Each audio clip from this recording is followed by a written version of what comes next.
Hello, and welcome to this webinar on why developers should migrate from RFA to EMA API. In this webinar, the focus will be on consumer applications, and we will be looking at the reasons why you should upgrade RFA Marketdata applications to use EMA.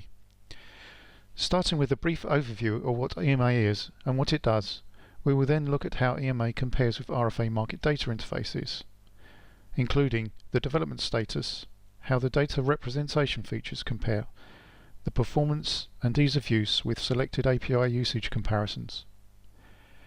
Then, we will look at an example consumer from the RFA and EMA developer kits and demonstrate the running examples. After this, we will review the benefits of migrating from RFA Marketdata to EMA and summarize the main points. Finally, we will look at the resources available for EMA on the developer portal. So to summarize, this webinar will enable you to explain what EMA is, the relative status of EMA and RFA in terms of Thomson Reuters' strategy going forward, the positive impact you will see migrating an existing RFA application to use EMA, and where you can obtain the resources to help you to do so. So what is the Elektron Message API? The core functionality of EMA enables applications to consume and provide data in a similar way to the RFA Marketdata interface, but using the latest generation of Thomson Reuters Elektron real-time and enterprise platform products and the open message model to provide data representation ranging from simple lists of primitive data types to more complex hierarchical data models. EMA is an ease-of-use, high-performance open-source API which is part of the Elektron SDK API suite, first released in 2015. The Elektron SDK is Thomson Reuters' strategic suite of APIs and currently consists of EMA and ETA, the Elektron Transport API. ETA is a low-level transport layer API, and EMA is a messaging abstraction implemented using ETA to provide a higher-level object-based programming interface as an ease-of-use layer. Because EMA operates at the messaging level, developers generally only need to deal with data and status messages. Its use is simplified not only by providing a messaging abstraction, but also by providing defaults for much of the behaviors, saving time and effort during development. This is illustrated in the next slide. Whilst offering a simplified development experience, it also provides a high degree of flexibility by allowing developers to optionally override the default behaviors according to the requirements of the application. EMA provides high performance by using the lowest level transport API. It takes advantage of the efficiencies delivered with the use of OMM and can leverage multi-threading to provide scalable concurrency within client applications.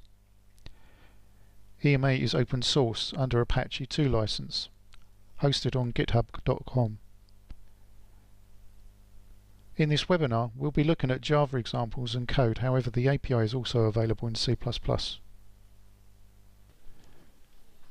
The process lifecycle shown here, as used by EMA, is similar to RFA. However, EMA simplifies development by automatically performing the first 4 steps with minimal coding, thereby significantly reducing the need to write boilerplate code.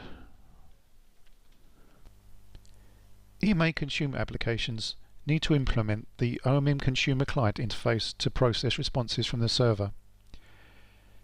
The interface provides the callback methods for the processing of refresh messages that contain all the data for the requested instrument, update messages containing the changed data values for the instrument being subscribed, and status messages containing health information on the status of the feed and the delivery infrastructure and the data subscriptions themselves. These messages are processed by the respective methods on refresh message, on update message, and on status message.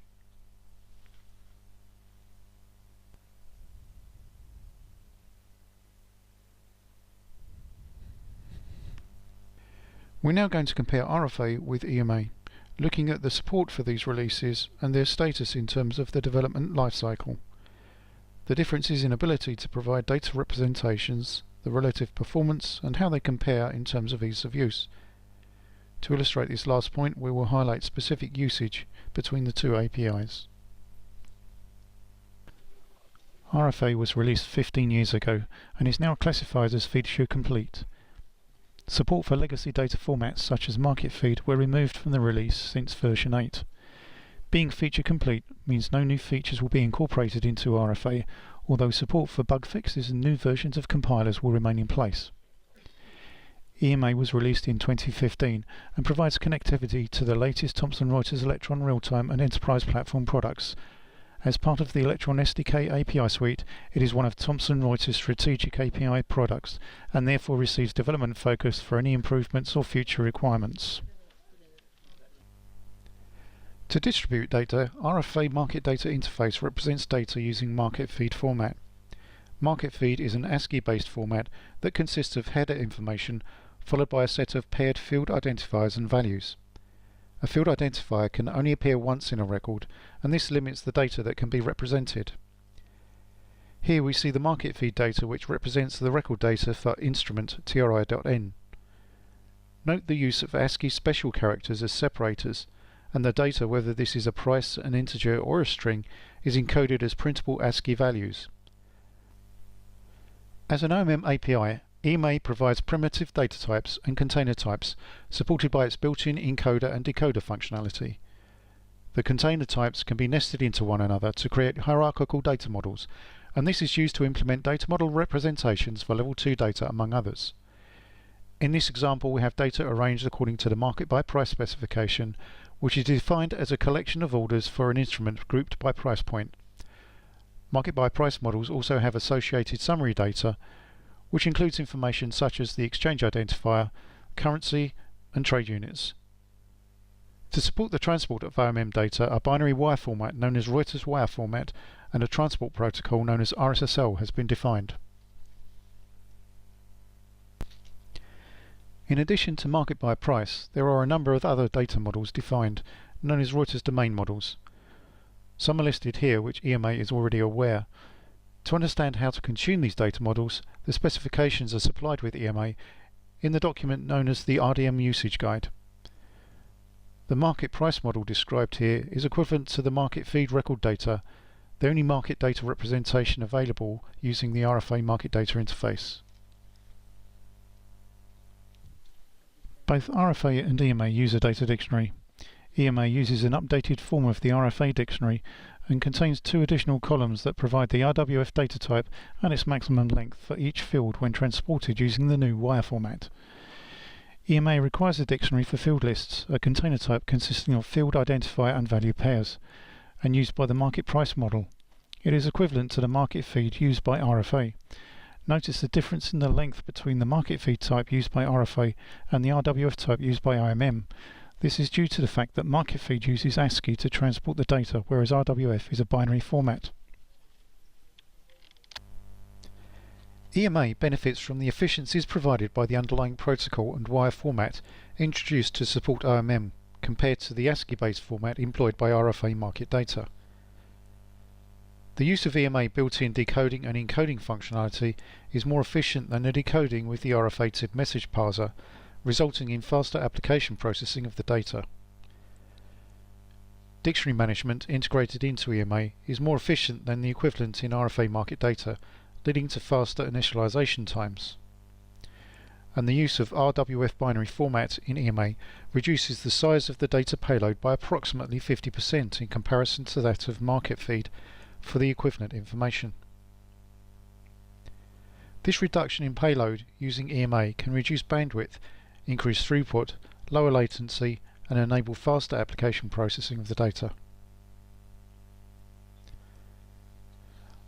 RFA Marketdata made use of separate threads within its session and adapter components, which introduce latency when processing incoming messages due to the potential thread scheduling delays. EMA has an improved dispatching thread model and allows control over the context in which messages are received and processed. An algorithm used to reduce the number of network packets introduces a transmission delay which is not desirable for many market data applications. EMA provides a configuration option to enable or disable this behavior on the connection. In general, you will see performance improvements of 100%, with some use cases as high as 300%. Comparing ease of use now, both APIs can load a configuration file and set configuration programmatically. In this slide, we have an example of RFA loading configuration programmatically.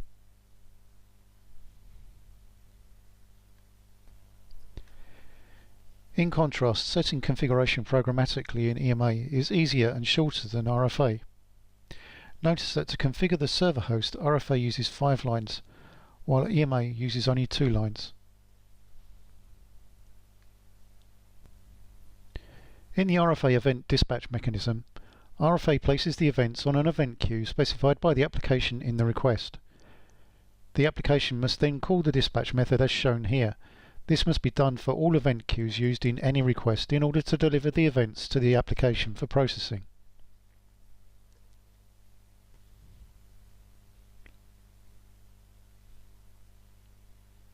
In EMA, the event dispatch mechanism by default is dealt with by the API. No code is required in the application. EMA delivers events to the application by calling the OMM consumer client methods in its own thread. This is why many of the EMA examples in the developer kit have a thread sleep statement. As an example application, it has no other work to do whilst the API is delivering requested data and updates. If required, this default behavior can be overridden in the configuration. In this code extract, we're using the programmatic configuration interface to enable user dispatching on this OMM consumer instance. This can also be set in the EMA configuration file. When user dispatching is enabled, the application simply calls the OMM consumer dispatch method in order to deliver events to its OMM consumer client implementation. This still requires less code than the equivalent RFA dispatching. When registering for events with RFA, we must create the correct interest specification type for the record subscription request and set the item name and service name. To register the interest requires an event queue, the interest specification, an implementation of the client interface to deliver the events to, and a Marketdata subscriber instance on which to call the subscribe method. To request the same record image and updates using EMA, we require an OMM consumer instance on which to call the register client method and an OMM consumer client implementation to receive the events. We then create the request message, set the service and item name, and call the OMM consumer register client method, and this can all be achieved in a single line. Connection events are requested by creating an instance of the interest specification type Marketdata subscriber interest spec, setting its connection interest flag to true, providing an event queue, the client interface to deliver the events to, and a Marketdata subscriber instance on which to call the register client method. The second parameter, AppClient, passed to the create OMM consumer method, is an implementation of the OMM consumer client and will be registered to receive logging events. The login events can be used to monitor the connection to the server, and this provides equivalent functionality to the RFA usage shown in the previous slide. We are now going to look at some EMA examples from the Elektron Developer Kit, starting with the market price streaming consumer example and compare it with the MD subs demo example from the RFA Developer Kit. In the main method, you can see that there are no command line arguments, and the values used, such as the server, the service, and the item name, are set in the code. The focus here, and in all the EMA examples, is to show you how to use the API rather than providing a utility program. All of the code elements necessary to make a streaming market price request are here in the main method. We have an app client, which implements the OMM consumer client, an OMM consumer config, in order to specify the server and the user which is used when we create an OMM consumer, and a request message on which to specify the service and item name for the desired data. The operation is completed by calling register client method on the OMM consumer interface.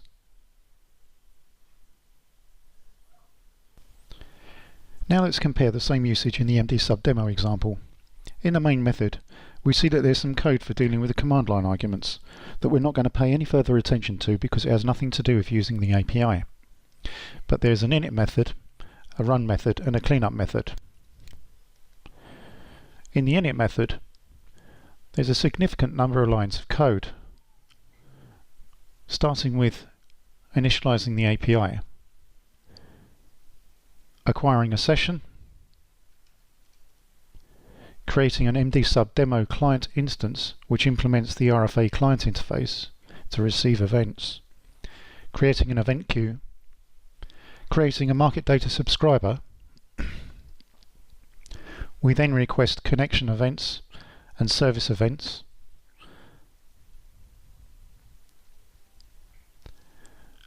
and finally a while loop to request a list of items.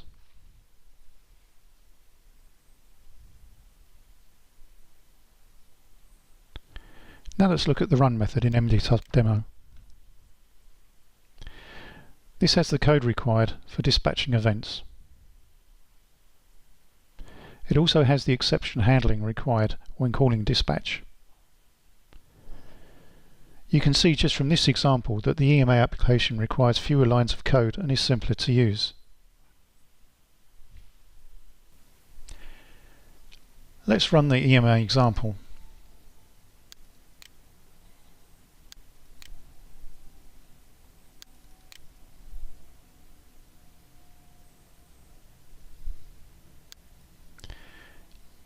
You'll see that it's been provided with a refresh response from the server.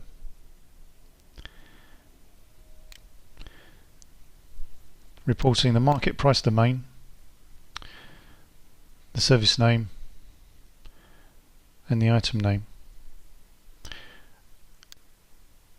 You see that the payload is a field list, and it contains all the constituent fields for the record.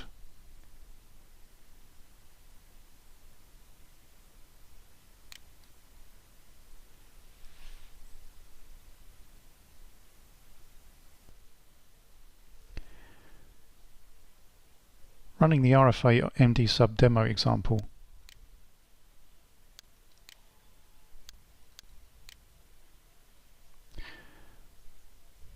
we see a similar output with the same set of fields presented.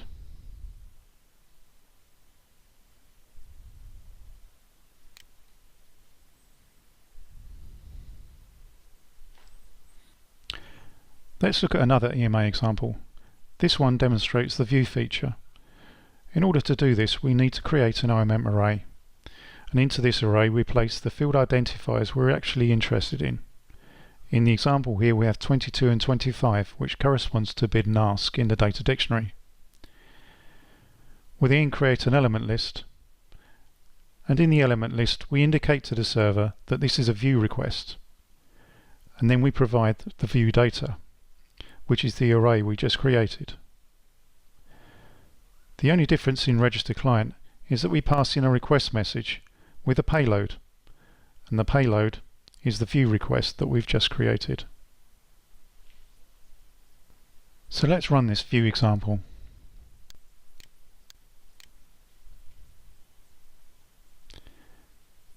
And as you see, we only receive the fields that we've asked for.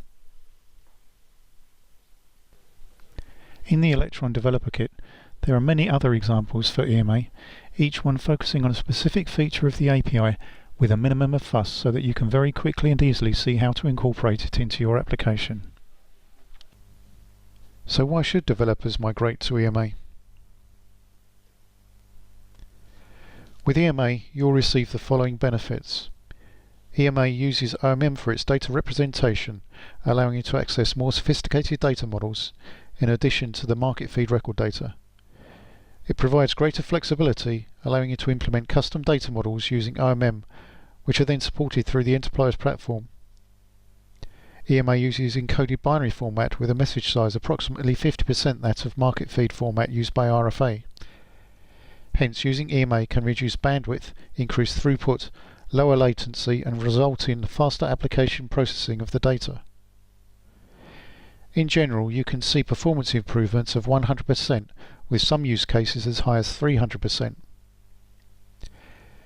As an ease-of-use API, EMA is easier to develop with and results in a smaller code footprint. For example, it can yield a reduction in lines of code by around 61% compared to the equivalent functionality implemented using RFA, from initializing the API through to subscription. EMA has additional features which do not exist in RFA to help improve performance, such as view and batch requests. EMA is a strategic API product. New features will be introduced based on enhancement requests from you and the strategic direction and advancements planned by Thomson Reuters. In comparison, RFA is classified as feature complete. Critical bug fixes will be addressed, but there will be no new feature introduced into RFA. EMA is open source, so you can see the source code on the GitHub and interact with the development team directly to provide feedback or raise enhancement requests. Because it is open source, you can also alter or extend the EMA source code to serve your own requirements. However, in this case, you must take responsibility for maintenance. So let's summarize the main points. There will be no further development of RFA. The RFA Marketdata interfaces use a legacy connection and ASCII data format known as market feed.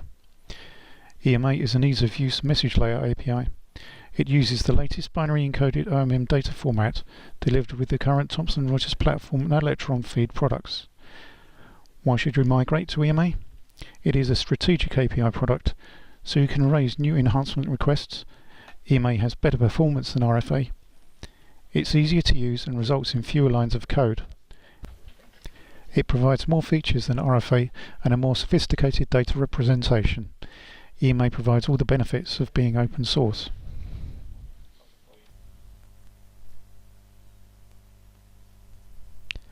Our Thomson Reuters developer portal provides EMA learning resources in the form of tutorials and documentation. In addition, there is a Q&A forum as well as links to tools and downloads for the latest version of the Elektron SDK. You will need a login before accessing the resources, but it's easy to sign up using a corporate or a personal email address.